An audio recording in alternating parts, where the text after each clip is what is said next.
주님의 십자가 사건은 비록 2000년 전에 일어난 사건이지만 계속 생동감 있게 전달되고 또 전달되어 온 것입니다. 독일의 스텐버그라고 하는 그렇게 유명하지는 않지만 그래도 훌륭한 화가가 있었습니다. 이 사람이 어느 날 집시 아가씨를 모델로 그림을 그리게 된 후에 이제 모든 작품을 완성한 후에 그 아가씨가 떠나가면서 그 화실 구석에 보니까 예수님의 십자가 성화가 있는 것입니다. 스텐버그가 그린 겁니다. 그 당시 화가들은 예수님의 성화에 대해서 한두 점쯤은 이렇게 그리곤 했습니다. 독일 문화가 그러니까 유럽 문화 전체가 이 성화에 화가들이 관심이 있었고 그림을 그렸습니다. 근데 그 집시 아가씨가 그 그림을 보고 이런 말을 하는 겁니다. 선생님, 저분은 무슨 잘못을 저렇게 저질렀기에 옷도 입지 못하고 십자가에서 피 흘리며 죽어야 했나요? 그 스텐버그 얘기합니다.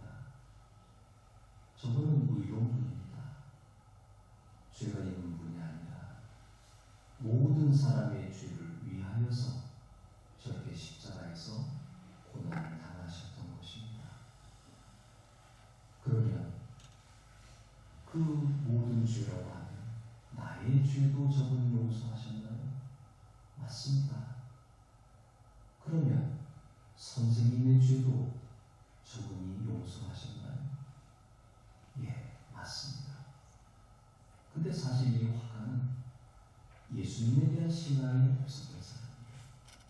얼떨결에 자신의 죄를 위해서도 예수님이 돌아가셨다. 그렇게 얘기를 했던 것입니다. 그 아가씨가 화실을 떠나고 난 다음에 이제 자신에게 했던 질문이 계속 머릿속에 떠오르는 겁니다. 선생님의 죄를 위해서도 저분이 십자가에 못 박히셨나요?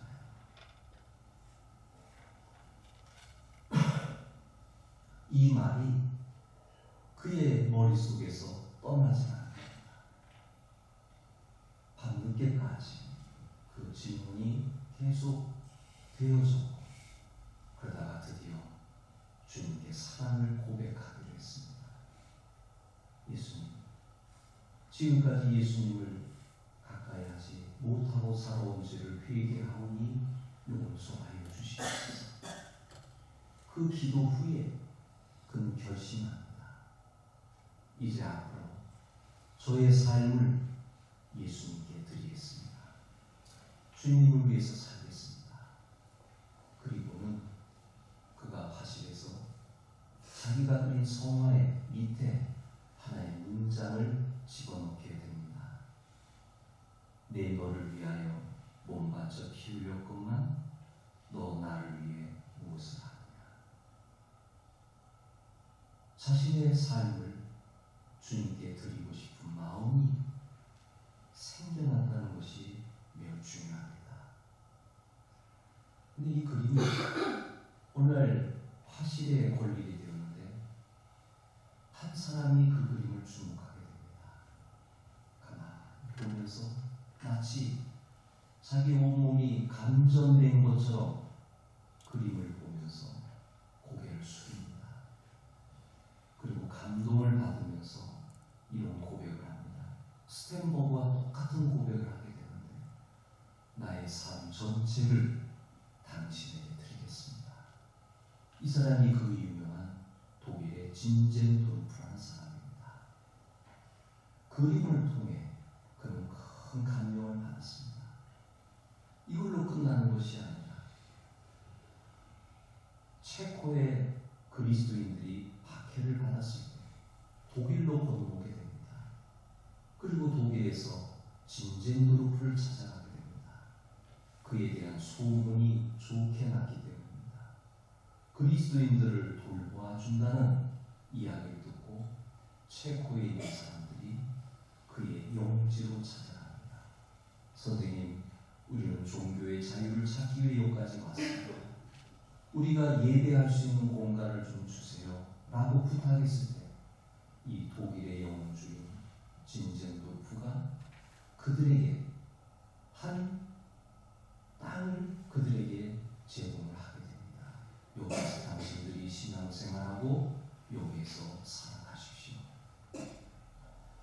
이 사람들이 바로 모라비안 교도들이었는데 이들과 또 요한 웨슬리에게 연결이 됩니다. 존 웨슬리가 복음을 증거하기 위해 아메리카 대륙으로 떠나게 되었을 때 배를 타고 갔습니다. 갑자기 풍랑이 일어나서 두렵고 떨리는 마음으로 서 있는데 한 무리가 두려워하지도 않고 오히려 찬송을 부르면서 있는 그 모습을 보고 깜짝 놀라요. 나는 두려운데, 나는 성공의 사제이지만 두려운데, 선교사로 지금 아메리카 대륙으로 떠나가고 있는 사람인데 나는 이렇게 두려움에 떨고 있는데 저 사람들은 어떻게 저렇게 찬송을 하고 기쁨에 가득 찼을까? 그리고 무사히 아메리카 대륙에 도착한 다음에 그들과 교제했지만 큰 변화는 없었습니다. 아니나 다를까 선교에서 실패하고 영국으로 돌아왔을 때 이 모라비안 교도들이 모이는 한 집회 장소를 찾아가게 됩니다. 그리고 그곳에 가서 은혜를 받게 됩니다. 마틴 루터의 로마서 주석 서문을 읽는 가운데 한 사회자가 읽는 가운데 오직 믿음으로만 구원받는다. 그 메시지를 듣고 마음에 확신이 생기게 됩니다. 예수 그리스도를 통하여 예수 그리스도를 믿음으로 이 확실한 구원을 그가 체험하고 드디어 영국 사회에서 복음을 증거하게 되는데 그 복음을 통하여서 영국 전체가 변화되는 놀라운 역사를 맞이하게 됩니다. 이렇게 복음이라고 하는 건 한 집시 아가씨를 통해서 웨슬리에게 오기까지 전달되는 가운데 그 정점에 이르게 된다는 사실입니다. 오늘 본문은 종료주일의 말씀인데 예수님이 예루살렘에 들어갑니다.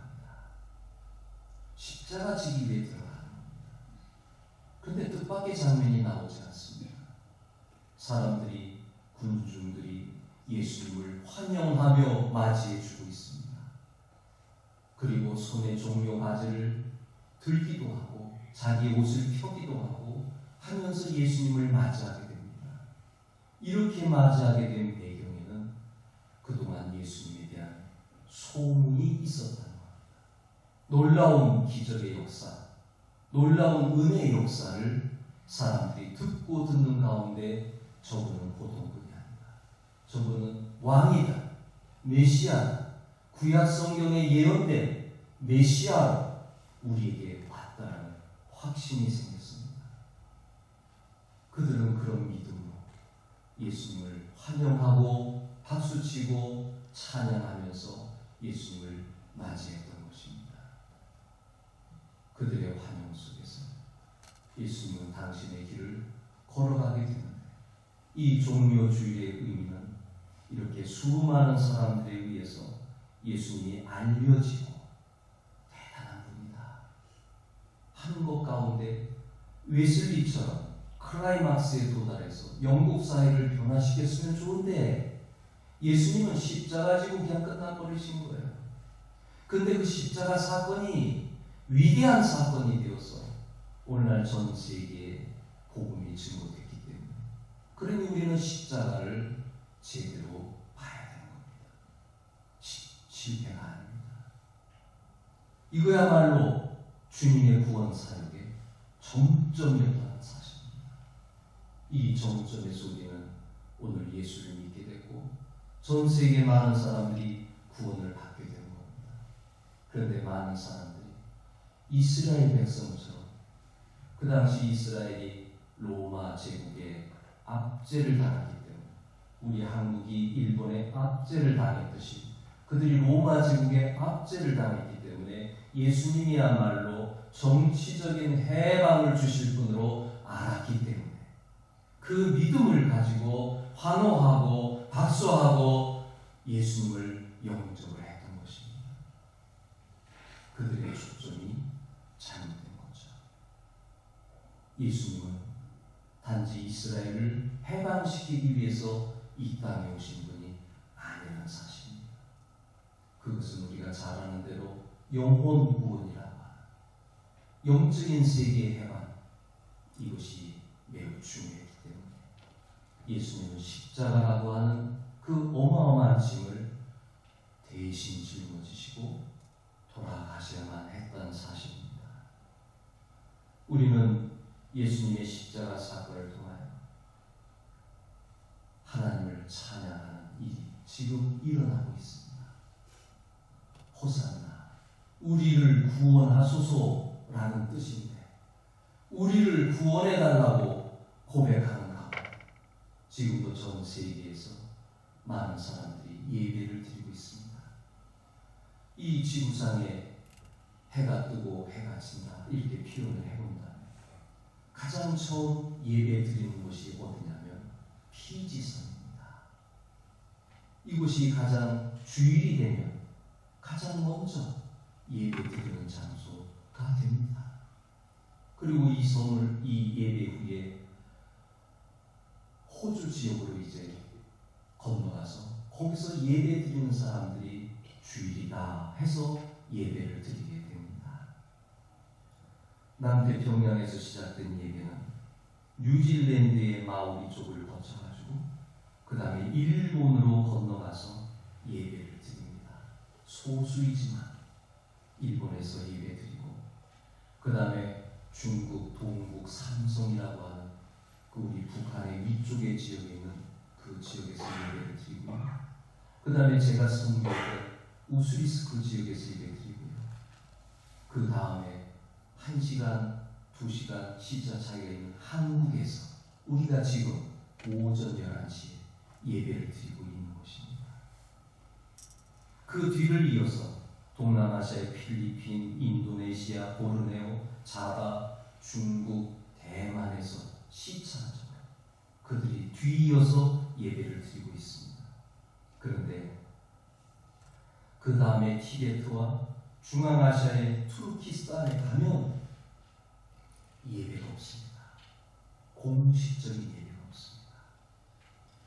거기에서는 아직 복음이 꽃을 피지 못합니다. 그러나 미얀마와 인도와 스리랑카 지역으로 시차가 적용이 되면 거기서 예배를 드립니다. 또 깜깜한 지역이 나오는데 인도 서부와 아프가니스탄에 들어서면 예배의 소리가 없습니다. 그러다가 페르시아와 아라비아에 이르면 소수지만 거기서 예배드리고 그리고 요즘에 와서 21세기에 와서 가장 예배의 절정을 이루는 지역인 라틴 아메리카와 아프리카와 미국에서 지금 어마어마한 예배를 드리고 있습니다. 그리고 맨 마지막에 그린란드 북쪽이죠. 최북단 지역에 그린란드에서 예배를 드림으로 주일 예배는 그렇게 흘러가서 끝나게 된다는 사실입니다. 예수 그리스도를 믿는 사람들이 전 세계에 퍼져 있습니다. 그리고 하나님을 향해 찬양하고 있고 기도하고 있고 경배하고 있습니다. 비록 예루살렘에서 호산나 하고 그들이 그 의미는 몰랐지만 우리를 구원해 주세요. 이스라엘을 로마 압제에서 구원해 주세요. 정치적인 구원으로 바라봤지만 그러나 그 구원의 역사가 영적인 구원의 역사가 예수님께서 십자가 사건을 통하여 피지섬을 시작으로 해가지고 지금 그린란드까지 주일이 되면 온 지구상에 시차적으로 돌아가면서 하나님께 예배하고 있다. 이거 얼마나 대단한 사건입니까? 우리는 우리의 예배 이후에 이제 다른 지역에서 또 예배를 드릴 것입니다. 사랑하는 성도, 종료 주일은 우리의 구원을 위해서 이 땅에 오신 분에 대한 찬양입니다. 근데 그 찬양이 그냥 찬양이야. 스가랴서 예언의 말씀대로 왕이신 분께 대한 찬양이라. 한국 대통령이 아니야. 미국 대통령이 아니야. 인류의 대통령이 이 땅에 오신 사건을 찬양하는 날입니다. 온 인류를 구원하시기 위해서 이 땅에 오셨고 지금 주일에 온 인류가 예수님을 메시아로 고백하는 가운데 예배드리고 있다는 사실입니다. 우리 예수님은 왕으로 오셨는데 세상의 왕들과는 전혀 다른 모습을 보여주셨죠. 예수님께서 예루살렘에 오시면서 우셨다고 했죠. 성전을 보고 우셨습니다. 멸망을 보셨기 때문에. 그곳에서 살고 있는 사람들, 저 화려한 예배초서, 그것이 멸망당할 걸 아시기 때문에 우리가 주일 오후에 계속 읽어내요. 에스라서, 느헤미야서, 스룹바벨을 통해 성전이 완성되고 느헤미야를 통해 성벽이 완성되고 그렇게 완성된 것이 AD 70년에 다 무너져 내려버리고 하나님께로 와야 될 사람들이 하나님께로 오지 않아요. 다 멸망당하는 그걸 보셨기 때문에 예수님께서 우시면서 들어오신 겁니다. 예수님은 구원의 왕이셨는데 우리를 구원해달라고 이스라엘 백성이 찬양합니다. 군중들은 구원을 노래했지만 우리 주님은 그 구원을 기적을 행하는 분으로서가 아니라 진정으로 인류를 구원하기 위해서 이 땅에 오신 분이었기 때문에 구세주로 오셨다는 사실입니다. 그리고 예수님은 겸손한 모습을 보여주셨습니다. 세상의 왕들은 교만하죠. 대통령 차가 하나 지나가더라도 다 차들이 멈춰야 되고 옛날의 왕들은 말을 타고 가면 백성들은 고개를 숙여야 하고 그리고 그가 행차할 때는 수많은 기병 부대를 거느리면서 행진을 하게 되고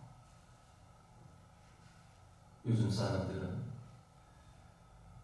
겸손함을 싫어합니다.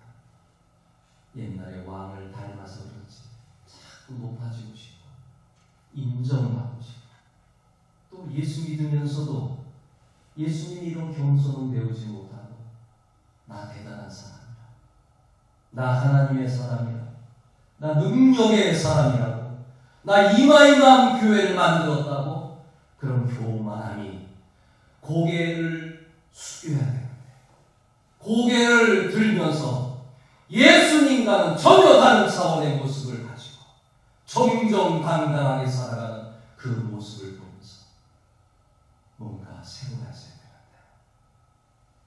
저렇게 살면 안 되는데 예수님처럼 살아야 되는데 그 생각을 종료주일에 하게 된 것입니다. 모르면서도 아는 척해야 하고 없으면서도 가진 척해야 하고 왜 그래야 됩니까? 아이들을 교육시킬 때 최고의 자리에 올려놓기 위해서 요즘 강남에서는 어린이 영어 유치원이 극성을 부린다고 하는데 어려서부터 교육을 시켜야 언어가 뜨이고 그리고 어려서부터 수학을 가르쳐야 나중에 의대를 들어가고 인생의 목적이 거기에만 있다면 2주 전에 말씀드린 대로 먼저 그의 나라와 그의 의를 구하는 가운데 우리가 최선을 다해서 살아가면 높여줄 사람 하나님이 높여주시고 올라가야 할 자리 하나님이 올려가게 하는 그런 자연스러운 가운데 올라가야지.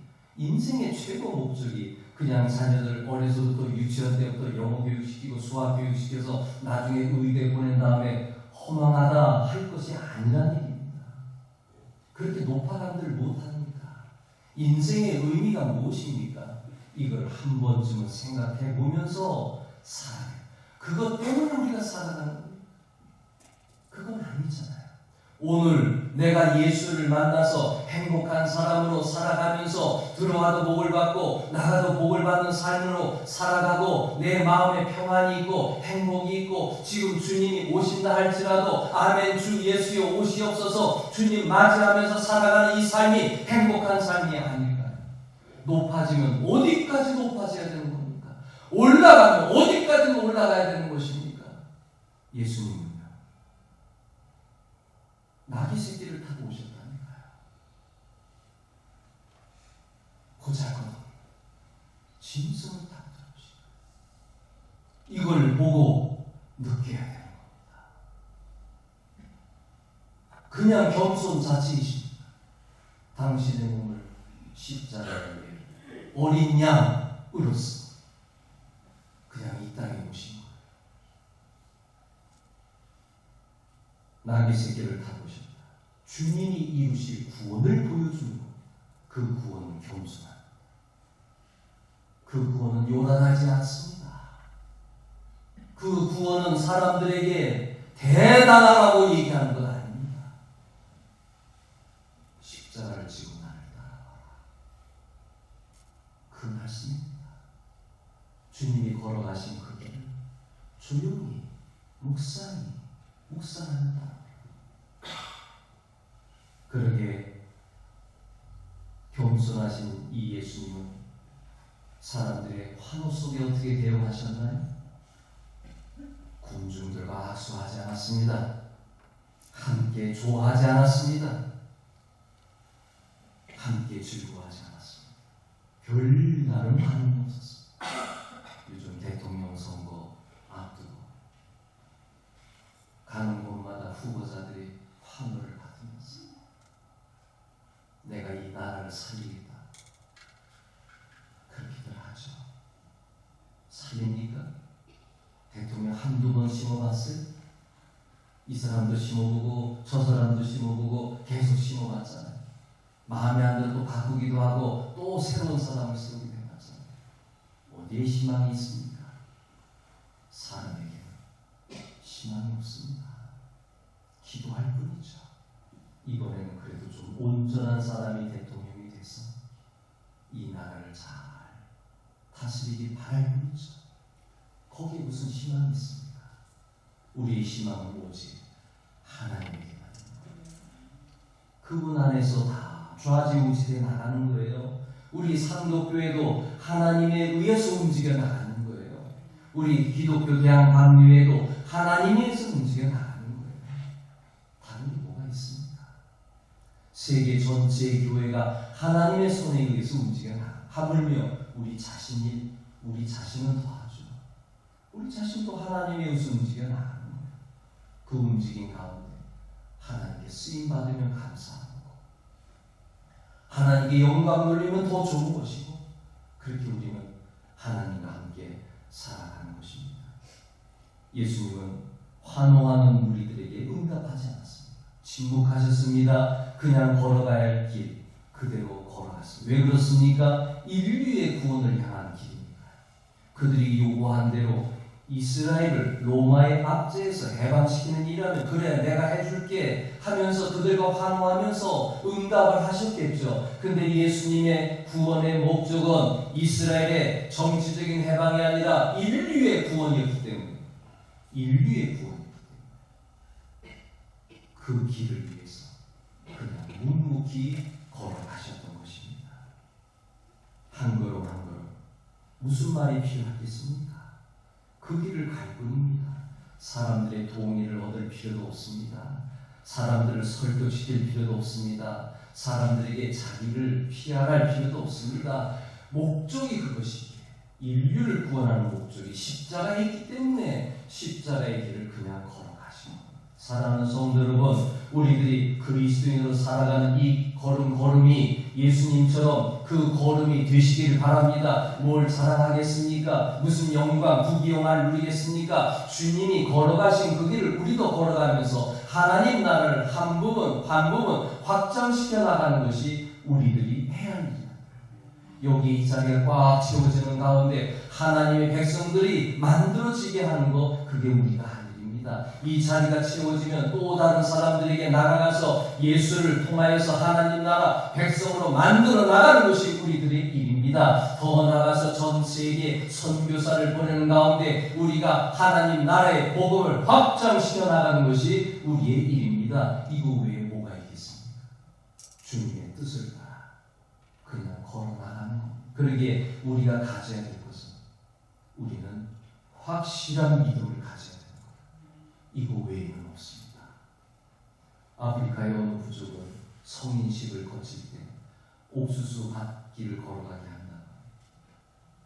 그리고 그 아이들에게 바구니 하나씩 주어지면서 자, 여기에서 저 끝에까지 제일 큰 옥수수를 담아라. 제일 크고 싱싱하고 좋은 걸 담아라. 조건이 있습니다. 걸어갔는데 뒤에 게 커 보여요. 뒤돌아오면 안 돼요. 이 규칙이에요. 그 다음에 가다가 하여간에 끝부분까지 가다가 제일 큰 걸 담아야 되는 거예요. 근데 결과가 어떻게 됐을까요? 매년 그 성인식을 하는데 어떤 아이는 빈 바구니고 어떤 바구니는 조그만 옥수수가 담겨 있었다는 거예요. 왜냐하면 조금만 더 가면 큰 게 있겠지. 결정을 못 내린 거예요. 큰 거 지나오고 또 지나오고 결국 끝부분에 가서 이러지도 못하고 저러지도 못하다가 빈 거 내놓기도 하고 또 끝부분에 이거라도 뽑아서 해지해서 뽑게 됐다는 거예요. 여러분, 우리의 믿음은 결정되는 거예요. 세상 사람들은요, 이거 할까 저거 할까, 이 신을 믿을까 저 신을 믿을까, 이 세상에서 어떻게 더 좋은 걸 찾아야 할까, 그렇게 우왕좌왕하는 가운데 마치 아프리카의 어느 성인식처럼 끝부분에 앉아 빈손이든지 초라하든지 그게 인생인 것 같아요. 그러나 우리는 이미 우리 마음속에 예수 그리스도를 확실하게 믿게 되었습니다. 우리는 이 믿음 가지고 뚜벅뚜벅 걸어나가는 것입니다. 사랑하는 성도, 우리에게 예수님이 계시지 않습니까? 그분과 함께 이번 고난 주간 우리에게 행복을 주시고 축복을 주시고 영혼권을 주신 그